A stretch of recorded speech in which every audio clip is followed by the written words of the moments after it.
This is the Marginally Geeky Show, the Epically Geeky Book Club.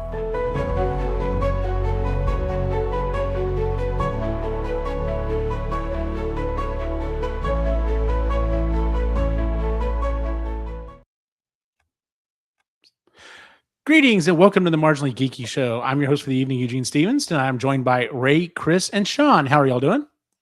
Just good. Yeah, same. I am tired as well. This is episode number 105. This was my pick for the month, and tonight we are reading, I forgot to write that up there, but because it still says The Binding by Bridget Collins. That was last time's book. We're reading Dungeon Crawler Carl, Book 6, which is The Eye of the Bedlam Bride. Like I said, written by Matt Denneman, narrated by Jeff Hayes, Travis Baldry, and Patrick Warburton. Released 9/1/23. So this book is not quite 3 years old. Length is 26 hours and 46 minutes and has a 4.9 rating out of 23,000 reviews. Needless to say, this was a well-liked book in this series. I'm gonna read the synopsis. I may not do the whole thing. It's pretty long, but it does also give us a good idea as to what's happening in the book. So here we go.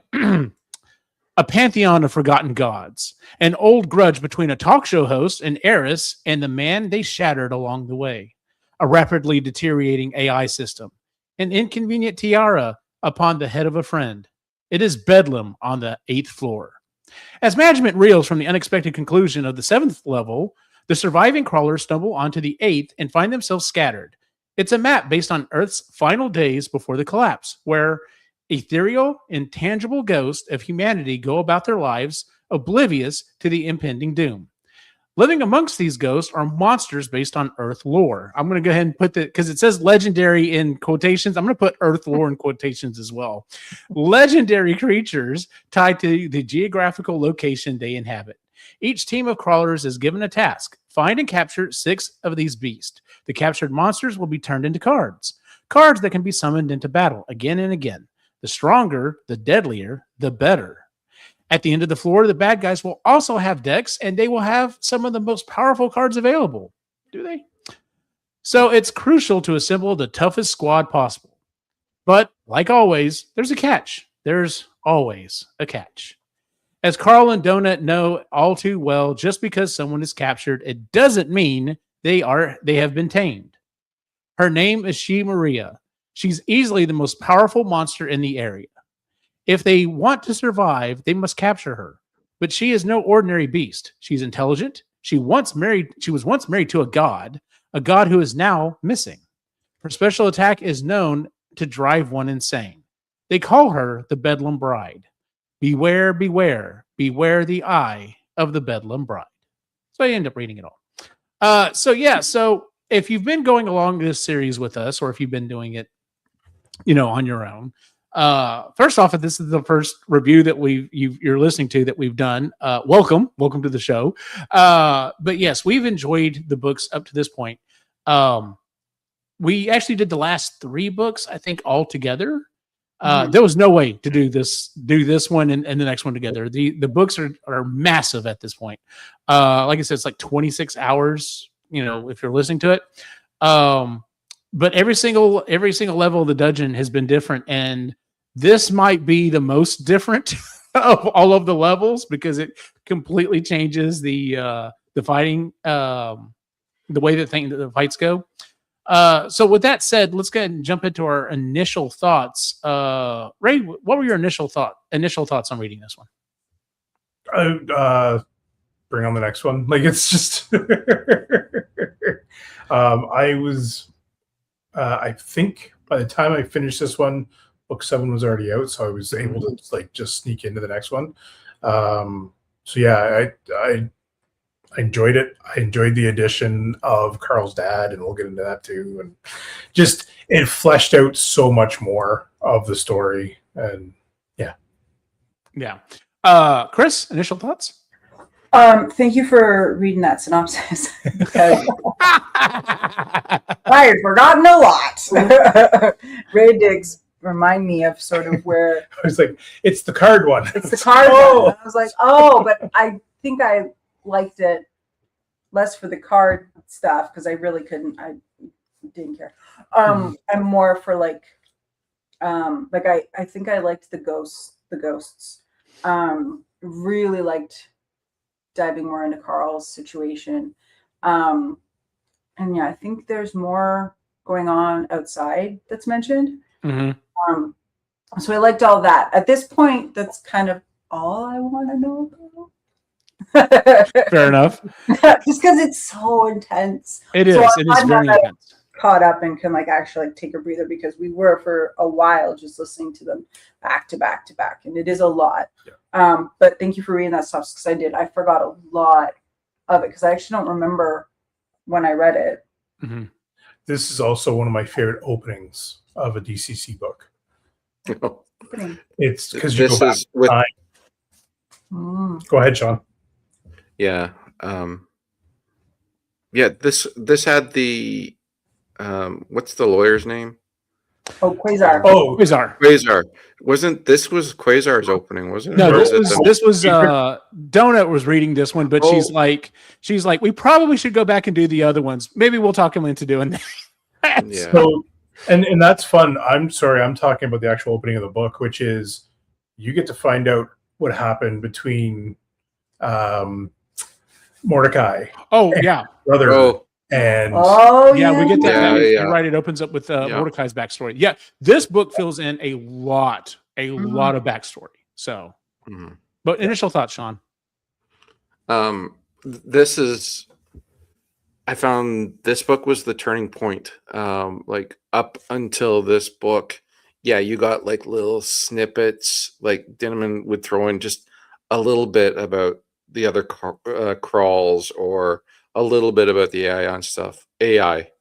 This one was like, okay, now I'm going to start explaining stuff. And I really did enjoy that. I think that's probably one of the reasons the length was so long on this one too, because like Chris said, this one, not only did we get explanations more about the AI, but the galactic, what's going on and stuff like that. And things really start falling apart for everyone. And we're told about it, which I really enjoyed. And the comedy in this one was so good. Like the cards were, some of them were so freaking hilarious. So, yeah. My initial thoughts, I'm like y'all, like, okay, so up until this point, the books just seem to keep getting more and more intense. And I'll be honest, when I started read this one, I was just like, man, this was kind of a roller coaster. I had no idea what was coming in 7. 7 is the, yeah. But that being said, 100%, this is where, and I agree with you 100% on this, Sean, and actually the rest of y'all, this is where things start to shift. Like, it's just been the crawl. Like, it's just, can we survive till the end of the crawl?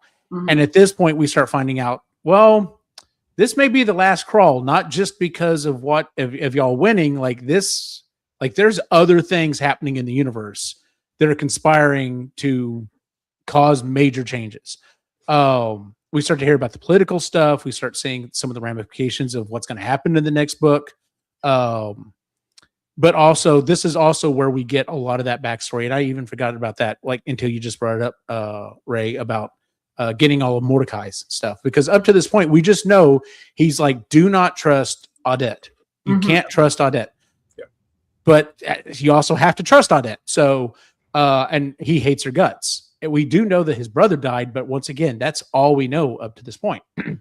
And so we'll probably just kind of start there here in just a second. But anyway, but yeah, so I think it was the last book is where we get Donut's kind of backstory, like where, you know, because when she became sentient, she remembers things from before, and she heard when, oh God, what's the ex-girlfriend's name?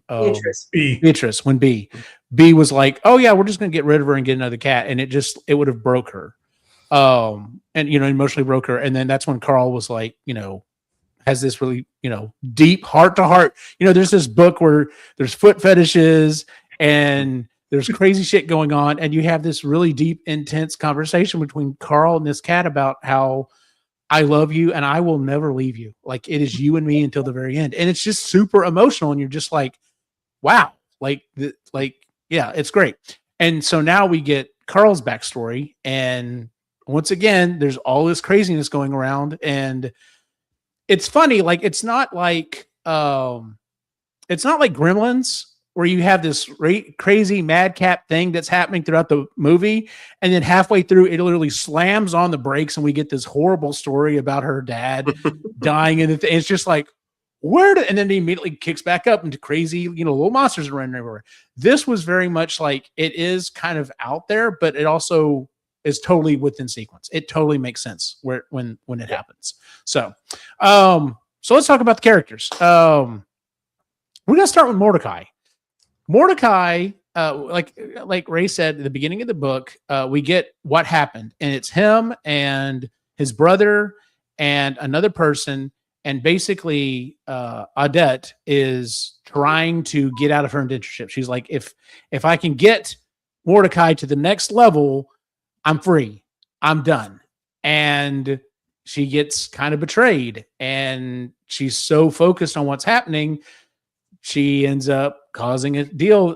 What's the wolf guy? He was part of the Chaco. Yeah, she tells Chaco to basically kill Mordecai's brother, and in a way that he doesn't realize it's going to happen. And of course, Mordecai just like loses on him and swears that if he ever finds Chaco, he's going to kill him, and if he ever gets out, he's going to kill Odette. Like, he's just that dead set on stuff. So we get that.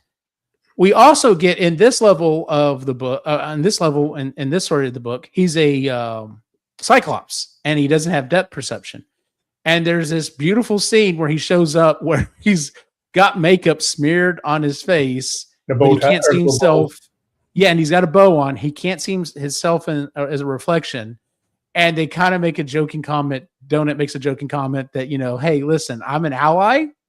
And if this is you, honey, I understand. It's all good. I'm supportive. But if you need help, let me help you. And he's just like, oh, son of a bitch. And then it comes out that he's basically, and they warn him, don't say he's stealing money, because if they do, that they will come down on him.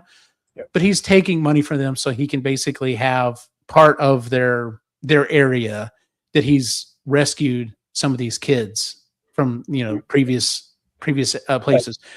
And they're just like, why didn't you tell us? Like, do you think we would have said no? Like, yeah. And so you just get this depth of Mordecai. It's, because at the very beginning, it's just like, I'm just here.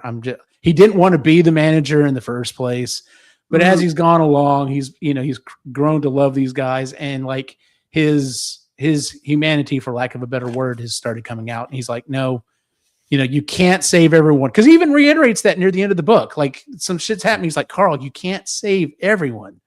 And yet, that's exactly what he's trying to do in his own way, So, any other thoughts on Mordecai?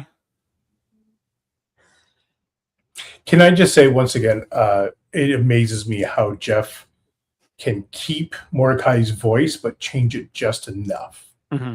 Like, because he sounds like Patrick from SpongeBob in this one, but he still sounds like Mordecai too. Like, it's yeah, he's fantastic. In fact, this evening I had to run back up to campus, and Alex came with me, and I was telling him about how, he was asking about audiobooks for whatever reason. And I was just like, yeah, it's like, there are people who can like totally, like, it's one person and they're doing all these voices. So I reloaded up this book. And, I'm like, it literally was the beginning. So there's 2 or 3 different voices. Like, that's one person. I'm like, oh no, wait. Skipped ahead a little bit. And literally it's a part where it's the AI, and then it's Carl talking to Donut. And I'm like, one guy is doing all of this. And he's just like, wow. I'm like, yeah, it's insane. So, all right, let's go and move on to Carl, because thoughts on what happens to Carl, because I don't want to spend the entire episode talking. You know what? I'll jump in here because I really appreciated the Carl backstory and his dad and the motorcycle. We'll talk about Carl's dad, I'm sure, but the other part that really stuck out to me was the Christmas Day and Oh yeah.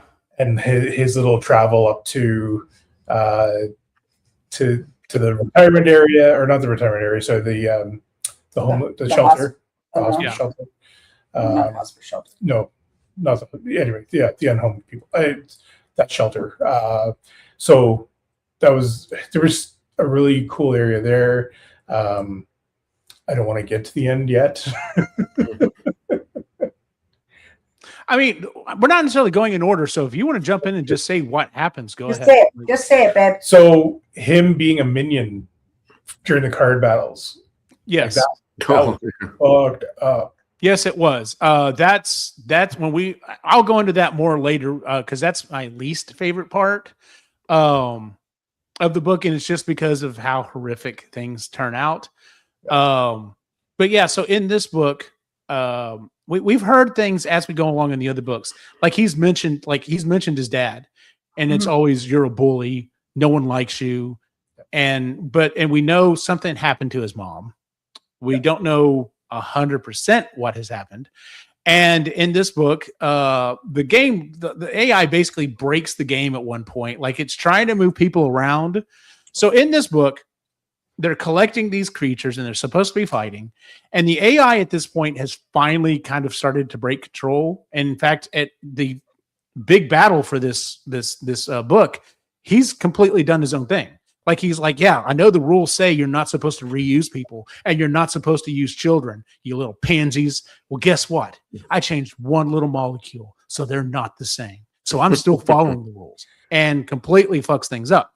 Where was I going with this? Oh yeah. So with Carl, like they almost break the game trying to get Carl where he's supposed to be. And so we finally get Carl's full backstory. Carl's mother basically hung her. She tried to kill his dad because he was such a horrible piece of shit, and then ends up hanging herself. Didn't take. Carl and his dad have a falling out. His dad basically disappears. He hasn't seen him for over a decade. And it also reminds me of how young Carl really is. Like that's the other thing. Like he's much more mature for his age. He is 27. He's 27 years old. That's it. He's gone through a lot. Yeah.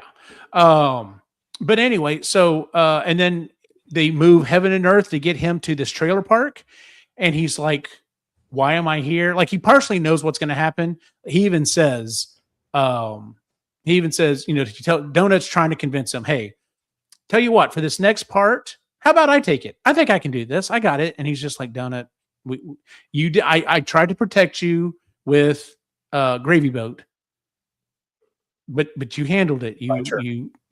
It's my turn. Let's go meet Dad. He knows what's going to happen, but he doesn't know how it's going to happen. So he shows up at this trailer park that's been plucked out of somewhere up north, Idaho. Yeah. Idaho. And the chunk of land is now flat on Florida and falling into the crazy. Like I said, completely breaks it and goes. And as he goes in, he finds not only his dad is dying, he's obviously got cancer or something and is dying.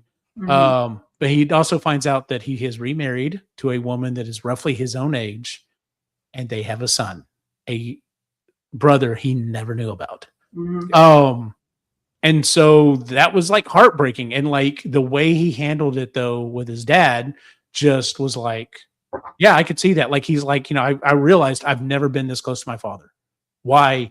That doesn't make sense to me. Like that should not have been. It's just how horrible a person it is. And he tells him, he's like, I'm glad you're dying. In fact, if they resurrect you as the last battle, then I'll get to kill you myself, because 2 women, you were so horrible as a person. 2 women tried to take you out. And the one couldn't even wait until you're already sick and about to go. She couldn't even wait that long. You were that bad of a person. No one will miss you. Fuck you.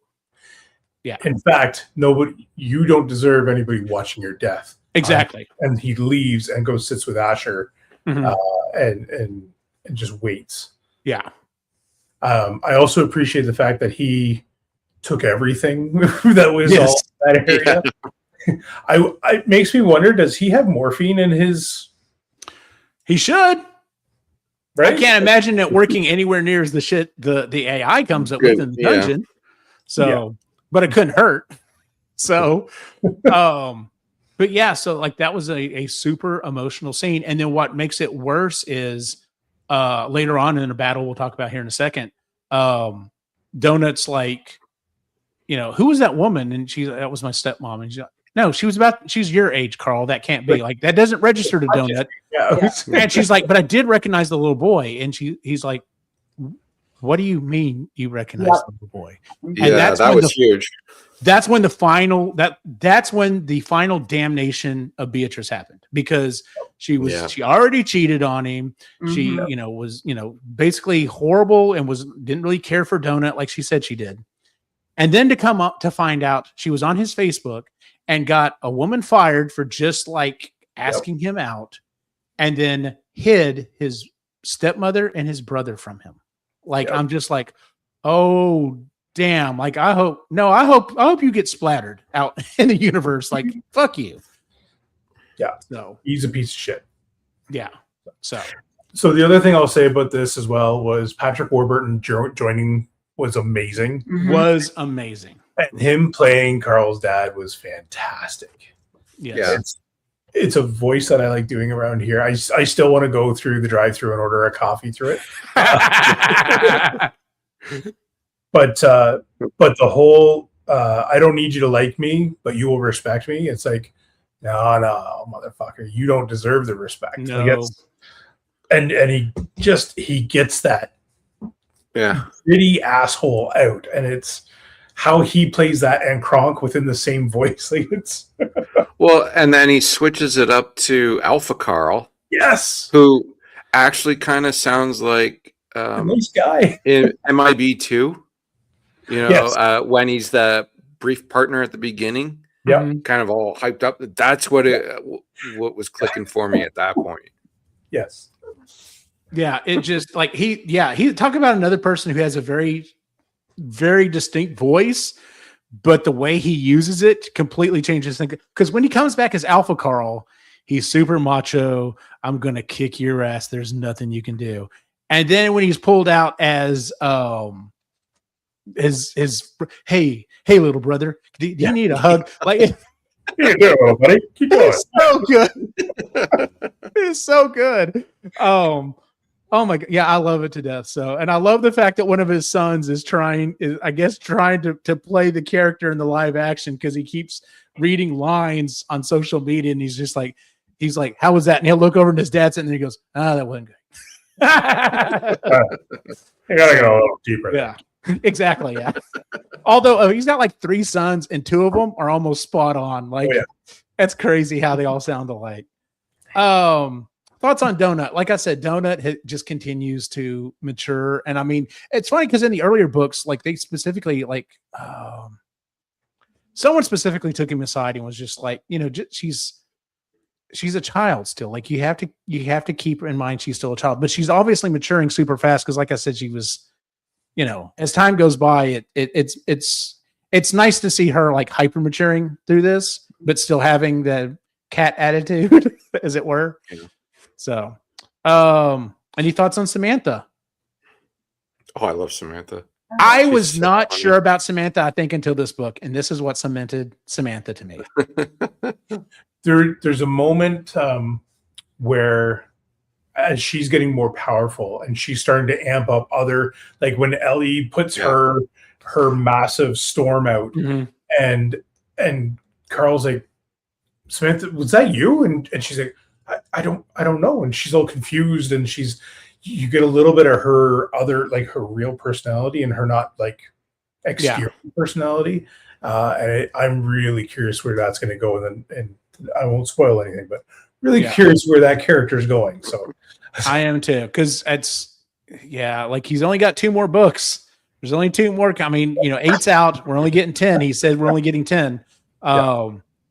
Yeah, and he's already said 9 is going to be a cliffhanger. He's already said, I am fuck all of y'all. It's going to be a massive cliffhanger, and you're going to have to wait. Which, you know what? Fine, I'm okay as long as it ends okay. I'll be fine.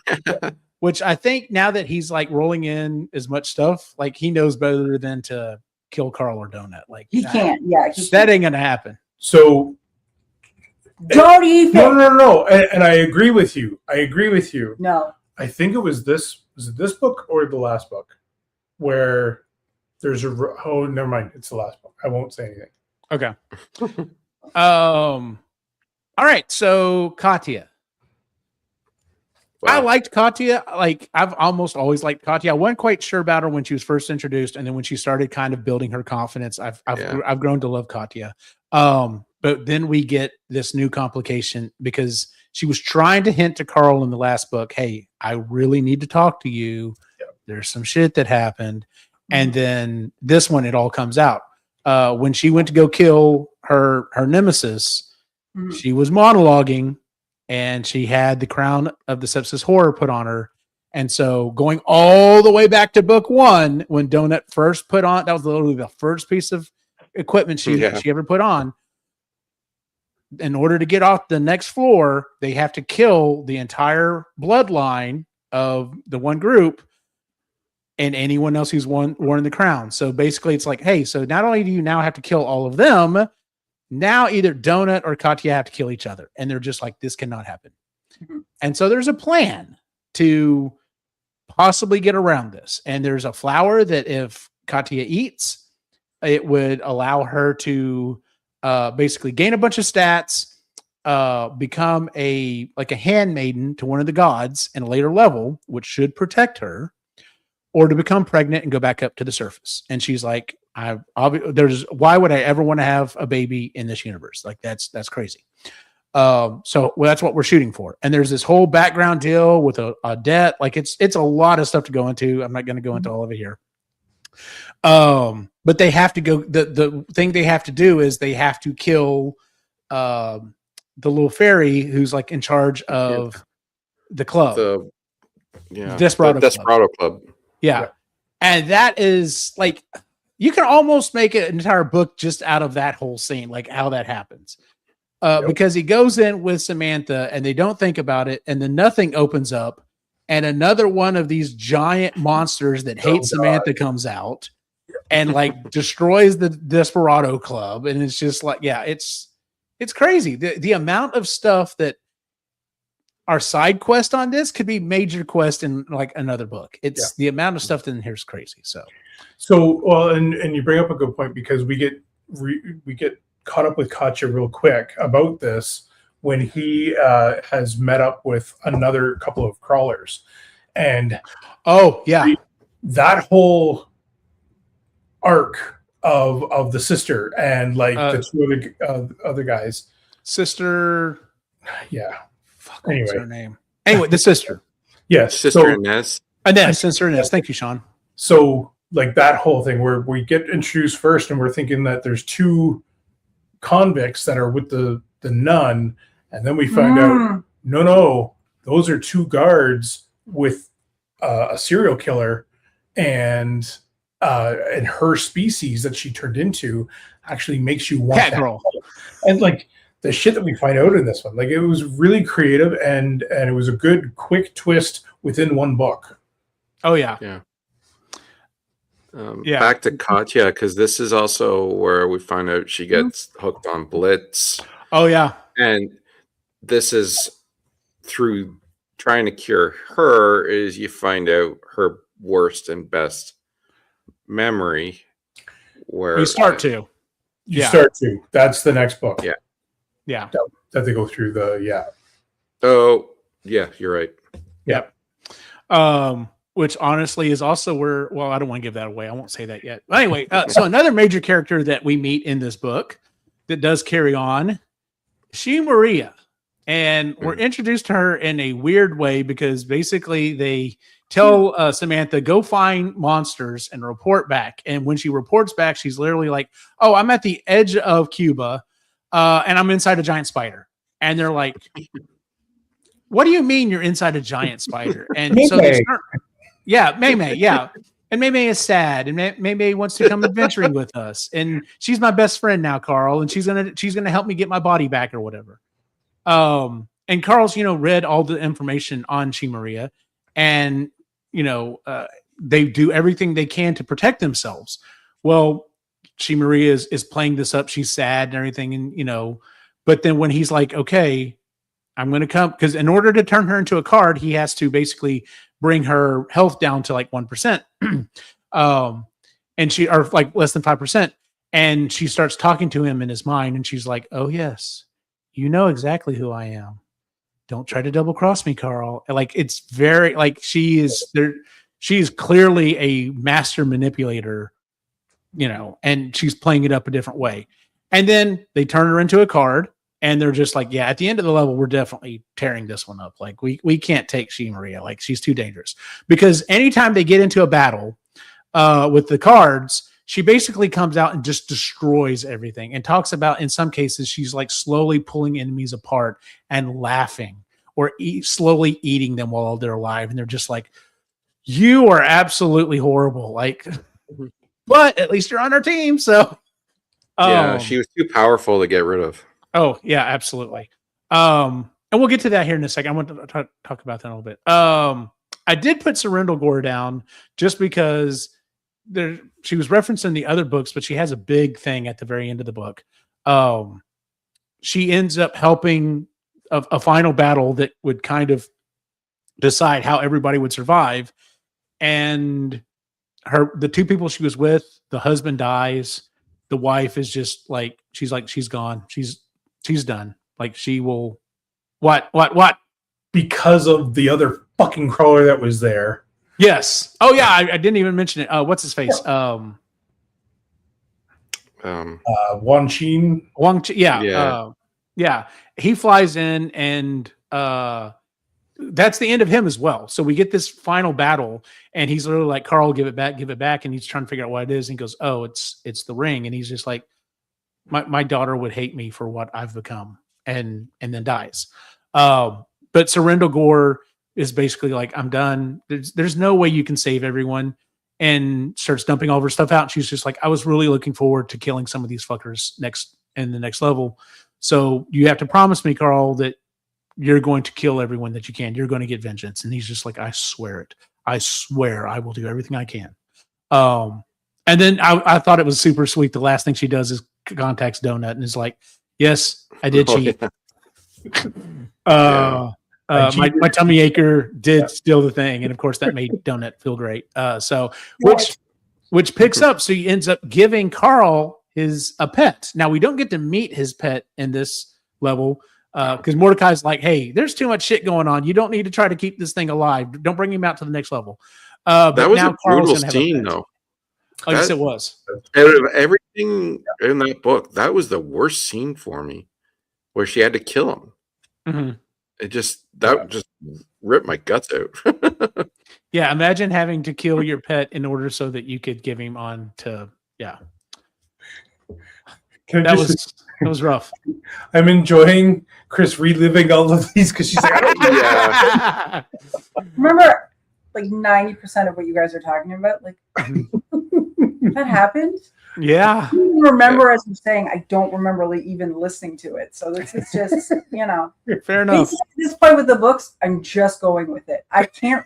There was like this thing in the 8th book, and we were driving. Mm-hmm. And it's near the end, and he's just like anticipating, and I had to stop and be like, I guarantee you, I'm going to miss the moment. I'm not going to react because I don't remember most of this. And it happened. I was right. So I had to explain. He had to explain it to me. I'm like, still really like, okay, I guess. I really kind of don't remember that either. But like, that's where I'm at with the books. I'm just literally going with it. I don't remember. Oh, no, I get it. Yeah. I get it. Afterwards, Eugene. Because he's like, I can't wait for your reaction. And I'm like, oh, I can. I bet you it's not going to be anything. I did have a couple of cards. I know that I'm missing other people and other plot points and stuff. A lot. It was a lot. But there were 3 cards I had to bring out in particular that I just absolutely adored. The first and foremost, and has to be the best card ever, and is actually hinted. Okay, so Joseph's the one that read this book first. Yeah. And I will never forget when he messaged us in chat and said, I'm in the middle of the grocery store. Yep. And I think I've just heard the most blasphemous thing I've ever heard in my life. And I can't stop laughing. And I'm just like, remember that. Okay, that should be interesting. And then once I got to it, of course, I messaged him and I'm like, I'm guessing it's this. He goes, yes. And I went, well, hell, I should have known. It's on the fucking cover of the book. And of course, that has to be Oozy Jesus. Oozy Jesus. It's exactly like it sounds, ladies and gentlemen. If you haven't read the book, which number one, if you haven't read the book, stop listening. Why are you doing this to yourself? Go read the book. But yeah, Oozy Jesus, his personality is insane. They get him because the crocodile guy ends up tagging him, and he's just like, he won't listen to me. I don't have the charisma. In fact, he shot me the last time I pulled him out. So they're like, okay, well, we'll take him and see what we can do because Donut's got a really high charisma. And so Oozy Jesus comes out and like literally they're describing his card, and it's Oozy Jesus, I am the way, motherfucker. Later on back bitches, like it's later on he gets combined with another card and becomes Lazarus a Bang Bang with a rocket launcher, and then eventually gets split into two again and becomes I can't remember what his final form is, but he's the gold edition, so now he's got gold plated Uzis that he's firing. I think my favorite out of all of that was Joseph's reaction. Yeah. Oh, yeah, that's what we were just saying. Yeah, it was hilarious. Okay. Yeah. Out of all of that was just Joseph. Another one of the cards I just absolutely love is Raoul the Crab, actually read by Travis Baldry. Yes. Travis did a great job. He did a fantastic job, man. It's just especially that last scene. Oh, it was so gross. Which scene was that? Which one? Where he has to reproduce into the ocean. Oh, that was disgusting. That was so gross and graphic, and it was just And like he couldn't do it unless I need a baby seal. Carl was yelling at him. What do you mean you need a Put him baby down. seal? He's like, I can't help it. It's genetically, I need a baby seal. And he's just like, but yes, when Alpha Carl's like, hey, you better be doing what you're supposed. Oh my God, I crack up. Like, I've listened to this book 2 or 3 times now, and every time I crack up at that point, just listening to him talk is hilarious. So some of the things that you put in, and you're like, what's happening? What are we doing? What's going on? Well, That's actually the a good fact that all the sperm were counted as individual life forms, so that's what created the demon. yes, the demon apocalypse. Yeah. So and this is why I wanted to bring this up, and I'm glad you brought it back up, because this is malicious compliance. This is the AI knowing the rules and being like, listen, I am letting this happen because technically I can. So fuck all you. Yes. This is in the rules. Well, he even says later on, whenever they're like, we have a theory. So they get to the end and they're just like, not everyone's going to survive. I need as many people to survive as I can to the next level, but not everyone's going to survive. And he's like, there's got to be a way to get around this. There's got to be a way to get around this. And they figure out that if they pull this demon in and he gets powerful enough, the entire globe will be covered with his portal to go back to hell. And it's going to suck everything into the portal. And as soon as the exits hit the portal, everything should disappear except for the actual exit itself. And so if you are underneath it, you should still be able to fly into the exit and basically cheat the system. And the dungeon AI is at one point is just like, listen, y'all obviously want this to happen. You know what? Fuck it. I want to see if you monkeys can do it. Let's do this thing. Let's see if you can pull it off. Let's see if you can pull it off. Born Distracted says, why is this not a video game? Honestly, apparently they are trying to work on a video game version, and I will play the hell out of it because that would be so fun. Oh, I think so. It's got to be massive. Like, it's got to be online. Massive. Oh, yes. Jeff Hayes is going to be a very busy man for quite a while. years. Yes, he is. Yes, he is. A hot commodity right now. Yep, that's what I've heard. I haven't heard any. Like, I've heard they're in talks. I don't know if it's definitive yet, Born, but yeah, that's what I've heard. So yeah, because as soon as I heard it, I was just like, hell yeah. And then the last card I had to bring up. Oh, sorry, Sean. What? Getting achievements alone, like putting it into a video game, it's already designed for it. Hell yeah. The achievement he got for the crab thing was freaking hilarious. Like, for basically crab splooging the entire planet. I didn't do it. Yeah, the fact that it read it out so everyone could hear it was just like, they're like, Carl, what did you? He's like, that is not what happened. It was Alpha Carl. It wasn't. The last card I have to bring up that I just absolutely adore, and I don't remember it because I can't write down the actual name. It's so weird. The Yule Cat. I love the giant Yule Cat that talks, and it's like, I don't understand why it's not translating this Icelandic language, but it's looking at me and it's really scary. That was kind of cool. I forgot about it the first time. So re-listening to it this time, like, yeah, there's a giant fucking cat with a little candle on its head, and it likes to eat naked people. Like, it's yes. Yeah. And that's not even the crazy part. That's the actual lore for it. Yes. It's something about kids and Christmas and getting new clothes. And if something happens, the giant Yule Cat shows up and eats you. It's just like, cool, I guess. Like, that's like listening to Dwight going, "Know your rules. If you don't, you'll be eaten in your sleep." Yeah. Jeez. Yep. But yeah, those were the cards I specifically wanted to bring up. Were there any cards that y'all thought were hilarious, or any other characters that I didn't bring up that were super important? So the battle I'll talk about is the one with the turkeys. Oh yeah. So just Yeah, I love how it was an unintentional thing, but also intentional, right? Because it was part of Idaho that got dropped in, and so the heaters were on, and so he walks in and he's starting to chuck his bombs, and they're exploding before they're supposed to, and he figures it out. Oh, it's too hot in here, and that's why. But also the AI description of the turkeys, and you should step on it. Like, it's just Yes. yeah. Just waiting for that. And he just flat out said, "No, I'm not doing that. I got too much other shit going on. I'm literally battling two bosses at this point. The sharp elbows, what was she, a orc or something or another, and then the turkey." Yeah. And then her spikes pierce through. That was God, when she pierced through his eyes, I was just like, oh, this is going to get really dark. But luckily that didn't go anywhere, thank God. Yeah. But yeah. Except for his description of him being peeled off of her. It's just Ugh, yeah. Why do I listen to that?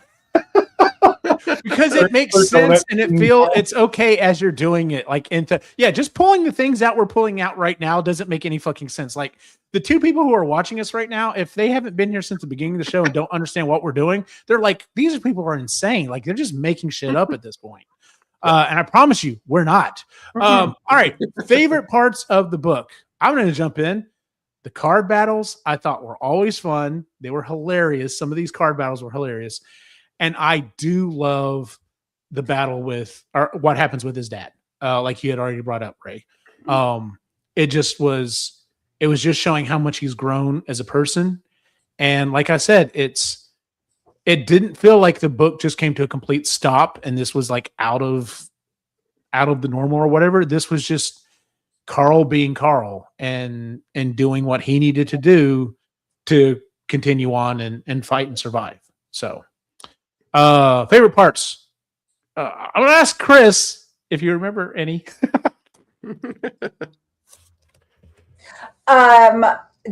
So just I'm kind of remembering things that you guys were talking about. And I did like the scene where we figure out more about Carl with his dad and everything. I liked that because it just gave Carl more, you understood him better and you understood why he was a bit closed off, like really not emotionally available, and maybe why he was the boyfriend he was to be. Because he was anyway, whatever. I have my theories.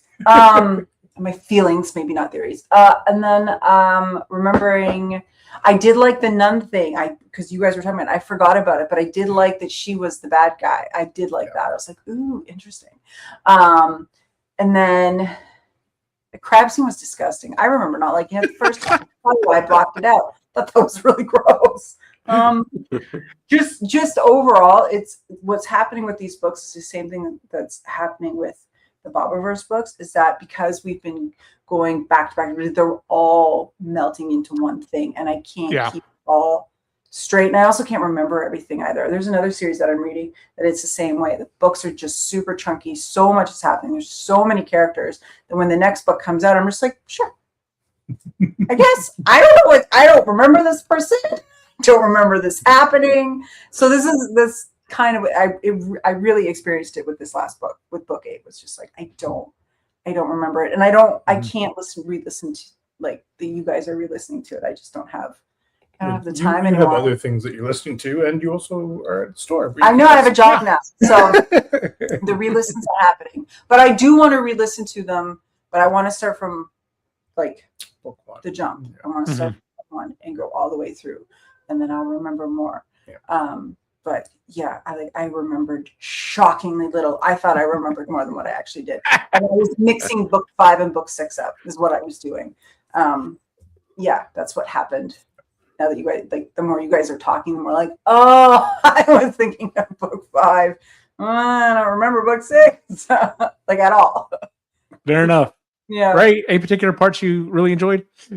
Ones that we haven't talked about, I would say the foot massage, sluggalos. Oh, that's Oh, the sluggalos.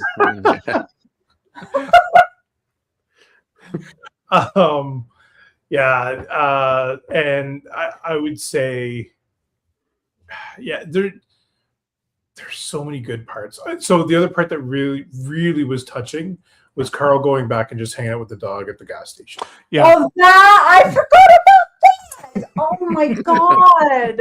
Okay, and see, talking about things that got mixed up, like I thought you were about to say what actually happened when he goes. But see, we don't find that out until the next book, and so he's so good in this series of setting something up, which is funny because I kept trying. Travis, my buddy Travis, I introduced him in the series. He only read the first book. He said he didn't care for it, and I'm just like, some of his complaints. Like about Carl, I'm just like, no, Carl's a really deep character, but you're not going to get this all up front. Like you know at the book 1 is Carl's a good dude. That's all you get. And his girlfriend was kind of a bitch. That's all you're going to, and he has this cat that he feels like he has to take care of. That's all you're getting. And then book 2, you start to get more, and then 3 and 4, and then like by the time you get to 6, now you've got Carl's complete backstory. But by this point, we already know where Carl's going. Like last book is kind of where Carl was just like, okay, this is my goal. This is what's happening. But yeah, like it just, some of the stuff just layers on and you have to wait for the next book. What? So sorry, the other thing that we haven't talked about as well, faction war voting. And what's happening with that happens in book 6 too? So the The voting initial voting, yeah. And we get reintroduced to what's her name? Juicebox. Juicebox. Yep. And that whole scene. That's a fantastic scene, by the way. Yes. Yeah. That whole scene where like she's talking about like, you know, what did she, I propose an emergency thing to rename what's his face to Captain Enormous. And it's like, no, we're not doing that. But of course that leaks out and we start getting voting stuff on, like you said, we're starting to getting introduced to the wider world, and we start seeing and it's just like, oh, Faction Wars is this next book. I wonder what's going to happen to it. Of course, that book's like this thick, so what happens in that one? The last thing I'll mention is, again, because he's one of my favorite characters, Quasar, and the whole scene I do like Quasar. where he breaks down and he's like, "Stop talking, shut up." Yeah, my clan doesn't mean anything. You can't unlick a butthole, Carl. Quit talking. The comments he comes up with are hilarious. I love Quasar. I do too. Yeah, by the way, did y'all go back and look at that picture of the guy who dressed up as Quasar at the thing with Joseph? That was awesome. I don't know where he got that alien mask, but that's perfect. That kind of like look he has. Yeah. So, crazy. Sean, favorite parts? I love the battles. Just the cards, like Raul and Geraldo, and like just their accents that they did. Like every time I heard Raul, it was like Antonio Banderas was fighting in crab form and stuff like that. They were just they were written so well, and you could understand like some of these battles you get like friggin' lost in, especially when you get in the next book and faction wars and stuff like that. You're like, what the fuck is going on? These battles are still they're contained really well, so you can follow along. And yeah, I really, and there was a lot of them in this one. Yes, but, there were. No, those tended to be my favorite parts, but I really did enjoy the scenes that fleshed out the world, the galaxy, the universe, and all that. And there was quite a few of those, which was it was pleasant. Yeah, because up until this point, it was surviving the dungeon with just little sprinkles of what's going on. But now at this book, it's starting to change over. No, 100%. Least favorite parts. It was a battle. It was part of a battle.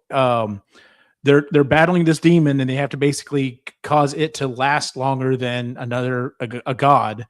And he tells Donut, "Hey, throw out this card and this card, and use the combined card, and and then move on to the next thing."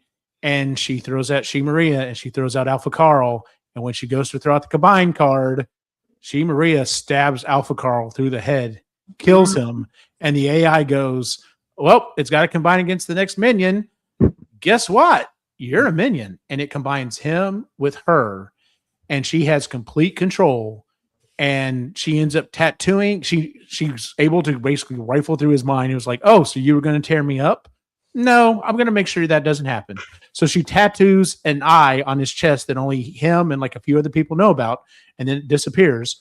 And she also stabs the one guy's eye out, and it's a permanent. That's a permanent scar, because in the next book it talks about it's like, yeah, he's not getting his eye back.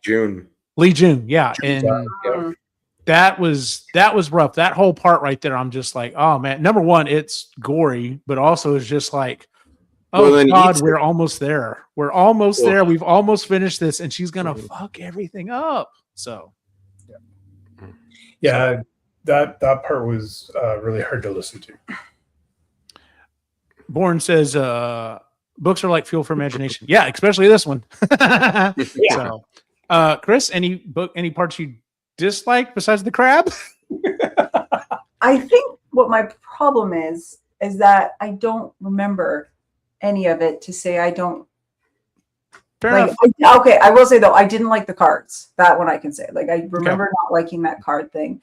Remember it being really, it was kind of really hard for me to picture all of it. It reminded me of the Iron Tangle, and that I just, for whatever reason, my mind couldn't grab onto the whole system of it, the whole premise. I just couldn't grab onto it. And it was just, maybe that's partly why I can't remember a lot of it, is because I just stopped. I just wanted it to be, that part to be over. So I just wasn't really paying attention. Yeah, that part I didn't like. And that's just my own lack of, that's a me thing, not a book thing. Like, I didn't. Fair enough. You like it. Ray, any parts in particular you didn't care for? I think we've talked about the ones. Yeah, it was definitely that ending really is difficult to listen to. So yeah. Sean, any particular parts you didn't care for? It was just the Serenogor giving up her pet. Yeah, I hated that. Yeah, because Garrett is like, he's making a noise. It's obviously not like English. He's like, but it sounds like he's telling her no. It knows what's happening. So yeah, that was tough. Especially because this whole book series is about a guy and his cat. I mean, at the core, this book series is about a guy and his cat, him and his pet, and how a pet is more than a pet. So yeah, that's tough. Yeah. Most of the rest of these questions we can kind of fly through. What did you think of the writing? Loved it. Yep. I think what Matt does really, really well, and why it's gained so much traction, one being the audiobook and Jeff Hayes being like really great, and Sound with Theater really having this, they're really, the way they've edited the sound effects, all of that kind of stuff, they've just really found lightning in a bottle with this one. Yes. But the way Matt and the romance girlies have picked up on this book, which has also brought it to a whole new audience. And it's because he's very good at writing relationships and the found family that's in it, how much you care about their relationships, how much you care about Carl and Donut, because it's very much, it's a very strong platonic relationship and you care about it so much, and Matt's really, really good at writing relationships. He really is. I was going to ask you, because you mentioned this before, that the romanticy, is that what you're specifically in? Just romance in general. Romance. I was going to ask, why is that? Because there's not any real romance in it. No romance in it at all, but romance is bigger than just that. Romantic relationships. It's all about relationships and human emotion and just how we are as people in the world. And Matt's really good at tapping into that kind of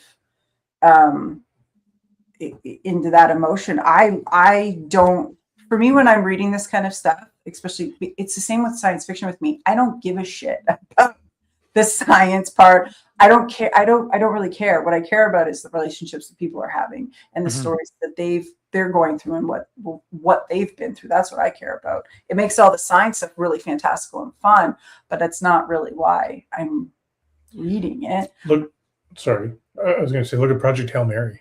It's between the relationship between race. No, that's absolutely, yeah. And that's why I loved it so much, was because of the two of them together. So for Carl and Donut, that's why I'm reading it. Yeah. Everything else can sort of fade away.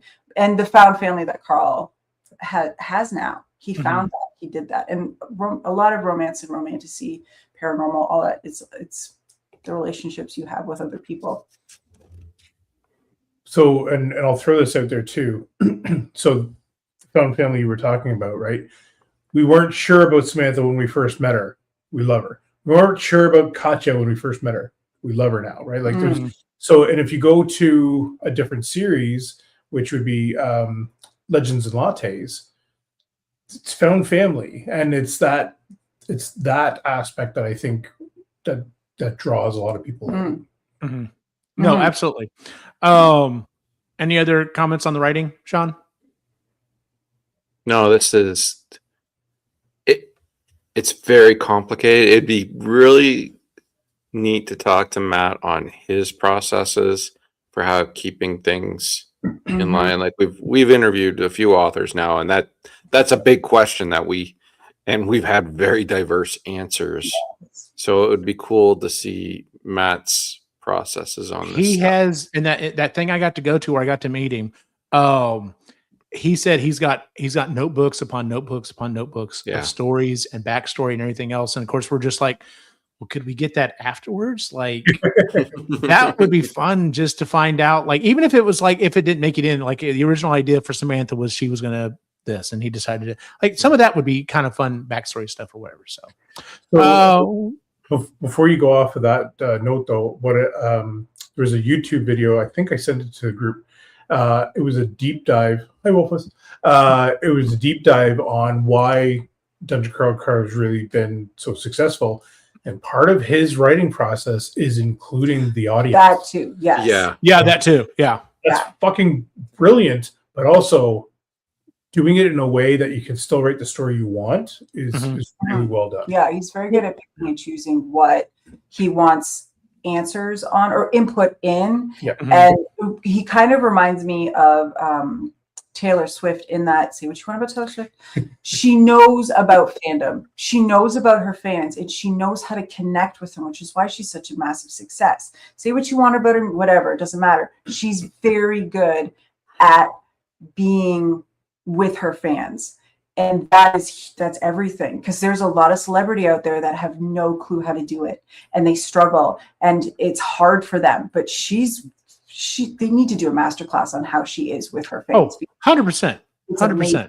Well, like, my brain is still blown when Joseph told us that he said like he back in like book 2, there was a vote as to what something was going to happen in the next book, and everyone voted. It was like, the book that Carl has. Dungeon Yes. Crawlers Dungeon Anarchist cookbook. Yes. And that literally became the title of the next book and has become Yeah. so integral to the entire series. I can't imagine it being something different. Exactly. So he understands fandom. He does. Yep. He really Yeah. understands it, and that's working really well for him. Really well. And it seems like he enjoys it too. He's also said, this is the other reason, because anybody who said authors, other readers, that romantasy is stupid and dumb and it's lowbrow, they come for you. That fandom is fierce. Those readers are very intense people. I am one of them. Mhm. And so when Matt Dinham said he loved it, it was like, here's our guy. Yeah, like There he is. why the hell would you ever want to like, hey, we like your stuff. Cool. I don't want you.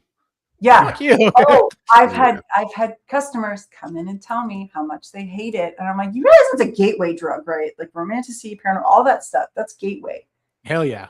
You don't he seems to understand Yes. all of that very well. Yes, he does. Absolutely. Would you read another book by the author? We already have. See? Did reading the book impact your mood? This has become a different type of comfort. Like we've talked about certain book series that we listen to as comfort. I've gone through this series a couple of times now, and this has become comfort, but this is not like watching a movie that makes me feel calm and comforting. This is watching that movie that gets you revved up. And it's just like, fuck yeah, I have some energy. And that's what this has become to me. It's also a comfort in that way. But yeah, and then of course you get to the parts that are heartbreaking. You're just like, okay, yeah, I remember this part, but I know it gets better. I know things are going to work out. At least most of the time it works out, but yeah. He's really great at pacing because it never stops, but that really great balance of ridiculous with really intense, deep subject matter. Yeah. And emotions. Yeah. He's very good at it.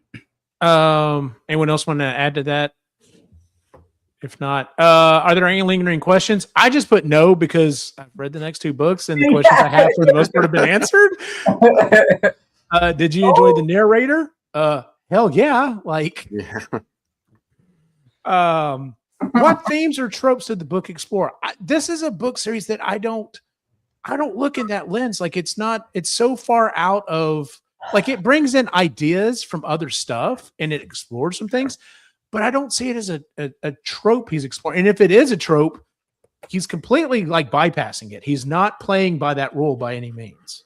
I think trope has gotten a bad rap, like that word. And it's I would agree. Yeah. Yeah, like it's like a bad word now. If you say trope, it's like a bad word. It's just a marketing term. It just helps explain the book to somebody, right? Like it's got this and this and this and this. That's it. It's all that a trope is.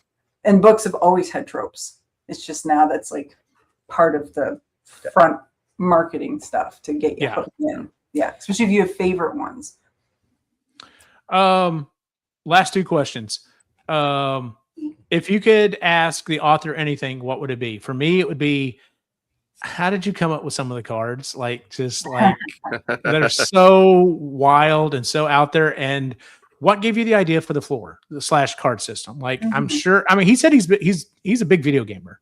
So I'm sure he's probably played Pokemon or something in that realm at some point. But just the idea of like, hey, I'm going to do an entire thing based on loosely this is just kind of wild to me, but it worked. So any questions y'all would have? I think my question would be, if you could only get one achievement from which ones Carl has received, which one would you want?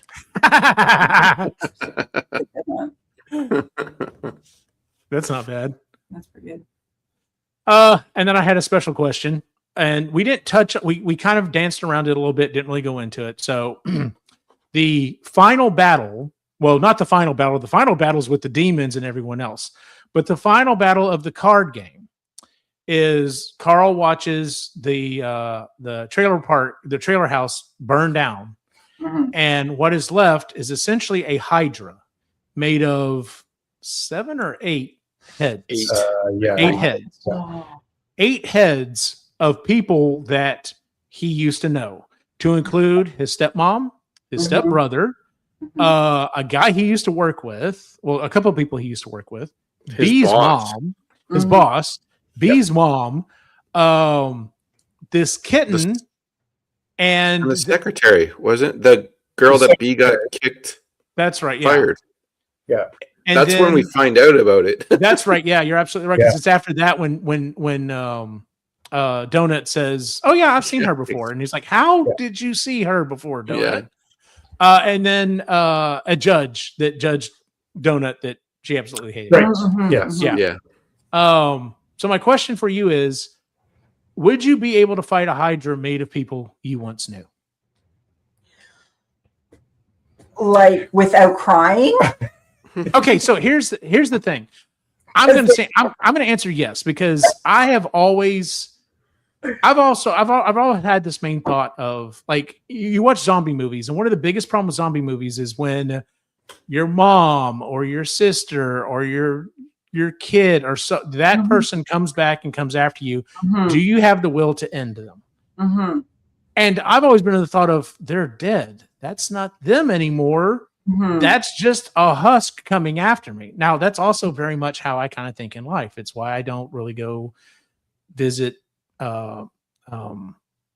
graveyards very often, because I'm like, that's not that person anymore. That's just a husk of the person they used to be. That their energy has gone off into the universe.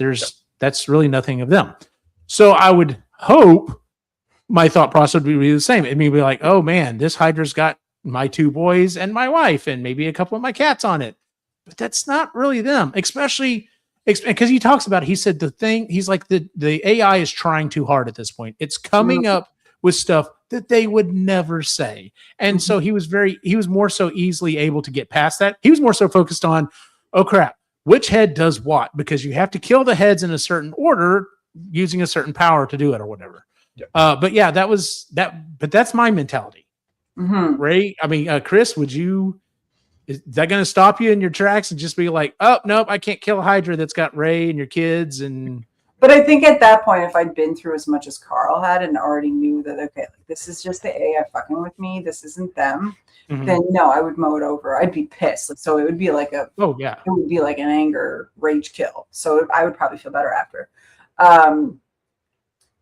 But if it was like maybe closer to the beginning of the series, where he was still just trying to fit like the first book or even the second book, I think that would be like he'd have a different and I would too, because you haven't gone through all of that shit that makes you sort of have to compartmentalize. Could this actually be that person? Could they have captured that person and turned them into this? No, that totally makes sense. Well, and he even touches on that himself when he goes up against the first boss, like, and he talks about that in the moment where he's like, the first woman that they fought, she was so scared, and like, that could have been somebody that was real. Yeah, it really was. These people aren't who they're pretending to be. He seemed too much. So no. So if I was like that, then I would have I'd probably hack it up for sure. Good deal. Ray, I'm assuming the same answer. Oh yeah, and can I just also say his snap colors were brilliant. Yes, using the shrink ray on them. Yeah, the shrink wand on the one. So yeah, Sean, I'm assuming the same thing. Yeah, I think it would. Like Chris said, if it were in like the first book or even the second book, you're not fully knowing what's going on. I don't know, but at this point, going through hell, and then the AI went nuts. So they have their faces, but like that was it. They're caricatures. That'd be a little easier.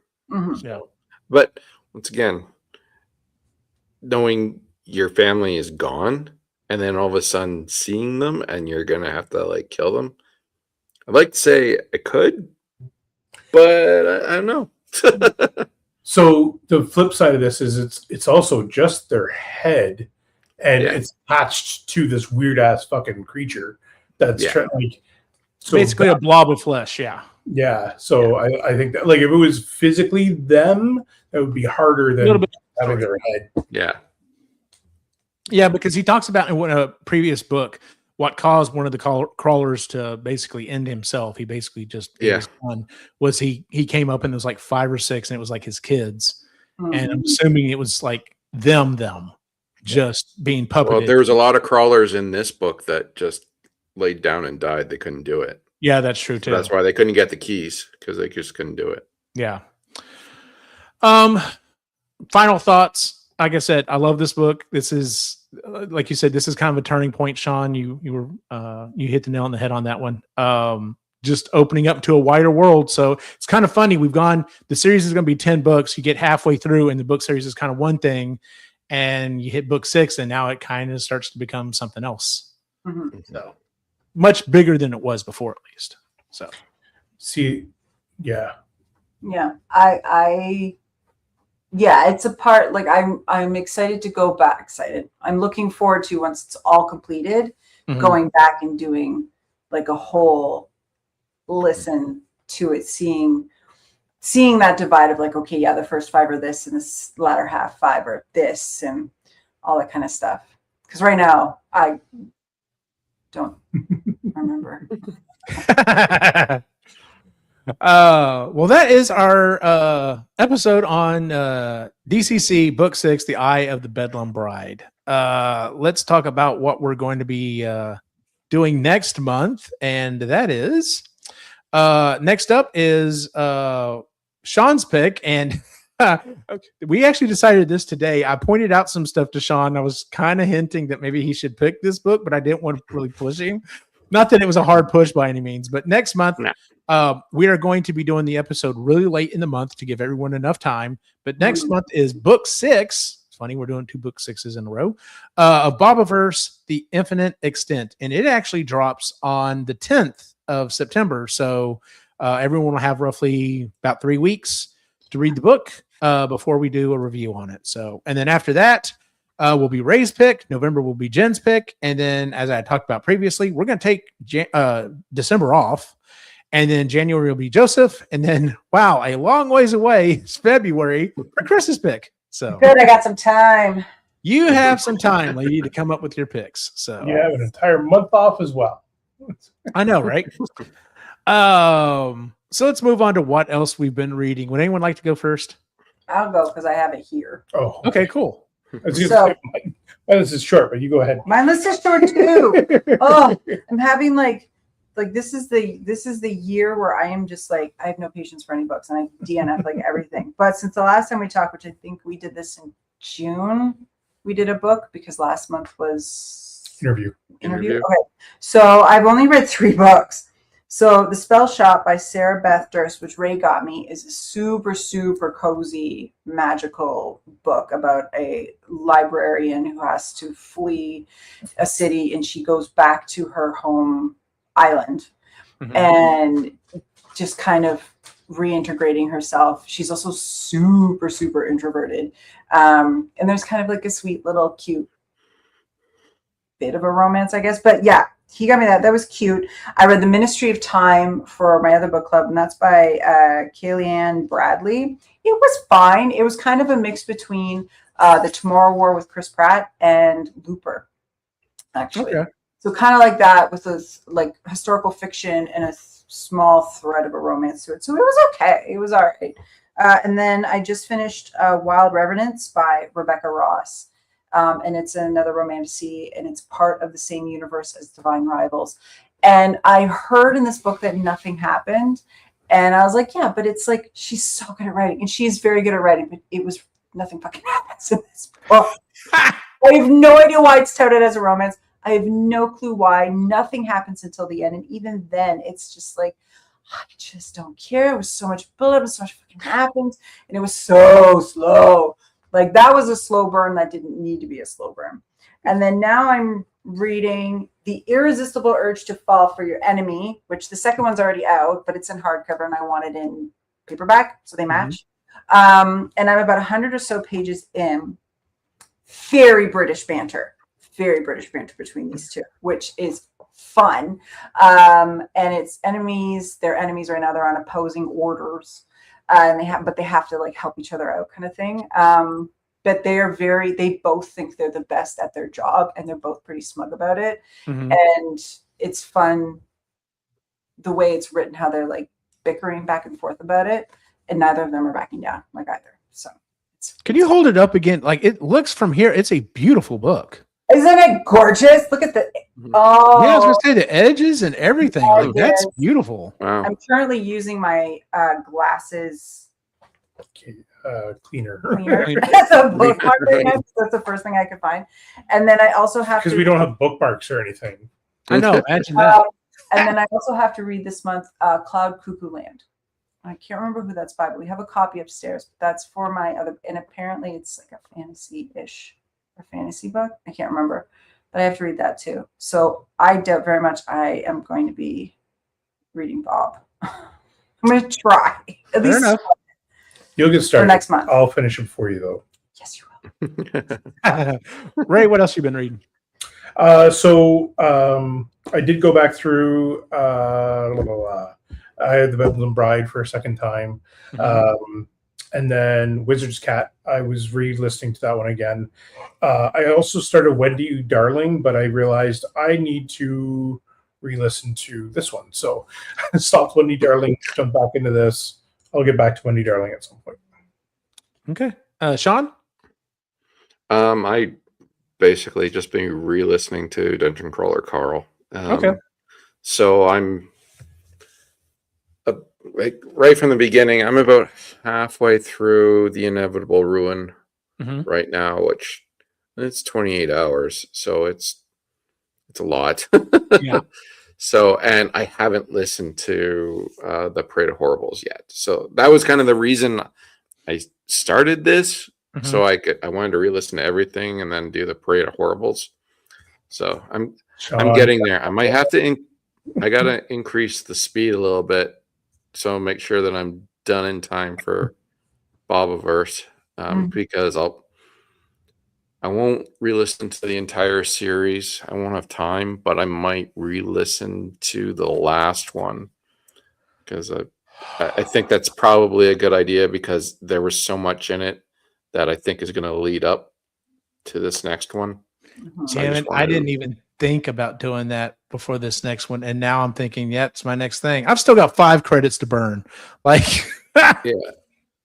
Well, you shouldn't have to burn any credits because you got. No, I'm saying I've got 5 credits burning a hole in my pocket, and I'm just like, I need to listen to some new books. I've got a couple. I'm like you now. I'm like, man, maybe that's the next thing I should start. So I think that's what I'm gonna do after this. So I might have to speed up a little bit on Dungeon Crawler Carl in order to give myself time for book 5 of the Bobaverse, just to re-listen before the 6 comes out. Or the 6 come out, yeah. I just re-listened to Bobaverse not that long ago, so I might just do book 5 again. The first 3 books, well, actually the first 4 books, I can almost quote them. I've listened to them so many times. But the 5th one I've only listened to once, so I probably should do it again. Yeah, I might have done it twice, but I don't quote me on that. I might not have done it twice. I may have only done it once as well. So yeah, that definitely makes sense to go back and redo it. I read The Wizard's Cat by Nathan Lowell. I have a feeling Ray is going to make that his pick, but no, not forcing you or anything. There is a scene. There's not a lot that happens in the book, and it's fantastic. It's Nathan Lowell. That's a Nathan Lowell. There doesn't have to be a lot that happens. You just enjoy being in the universe and spending time with the characters. There is a scene that happens in the book, though, that has made me question maybe how I treat my cats a little bit. So, the food. Yep, I know exactly what you're talking about. You know exactly what I'm talking about, and I'm just like, but they seem to like that. Anyway, so I listened to The Wizard's Cat, and then the other things, and of course I re-listened to book 6 here, but I also have listened to books 6 and 7 of Stray Cat Strut, so I'm completely caught up on that series by Raven's Dagger. That series continues to evolve and is kind of like Carl in a way that, like, when you start getting to later books, she starts to mature and starts to realize there's a bigger universe that she's part of, and that maybe that's good. maybe I need to step up and start being part of this bigger universe.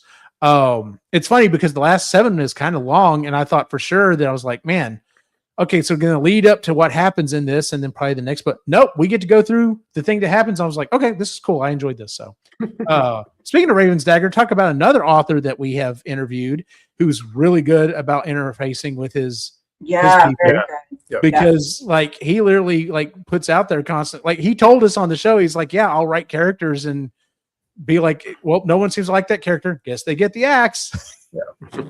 With other people like this character, so I guess they get to live on. So, which is smart way to do it. So, all right then. I guess let's go ahead and move on to our social media stuff. Ray, where can we find you online? The Reluctant Yeti on Instagram, and then also over on the Dot Peddler on Instagram. That one. That one down there. Chris, where can we find you online? Oh, the Dot Book Peddler. I don't post anything right now. Maybe after summer's over, I'll have some creative energy to do something else. Fair enough. Like I totally get it. Like I've posted a few little things, but not show. Sean, where can we find you online? Screwing with Wikipedia. September's coming. All you students out there, be careful. Your favorite broken toy on both Instagram and TikTok, spelled the Canadian way. The Canadian way. And as always, you can find my individual wacky adventure online at Optimus Jane. Not really posting much there, mostly just reposting stuff from epicallygeeky.com, where you can find all the shows that we do. And if you've been following along with the summer movie game, I think the scores are kind of pretty much set, and 52 may be the I was talking to a guy on a Discord today. He's like, man, he said, I didn't play this time because, man, my picks are never there. I'm like, dude, the number one in our game right now has 52 points. The maximum points you can make is 106. That's less than half, but it's enough to win because this game is so freaking crazy. So, but anyway, all right. To everyone that joined us in the chat, Born Distracted, and my boy Wolfus, thanks for joining us. We always enjoy having you in there. And for everyone in the site and everyone in the chat, have a good night. Be sure to check out epicallygeeky.com, where you can find all of the shows that we do, including the Epically Geeky Show, Marginally Geeky Book Club, Creatively Geeky, Sustainably Geeky, EG Live, and EG Gaming. But before you do, make sure to like and subscribe here on YouTube. And if you're a person with a human-style body, why not head over to our TeePublic store and grab a t-shirt, hat, shorts, or whatever else they sell to cover that body. You can find the link in the show notes. And thanks for supporting us here at Epically Geeky. See you next time.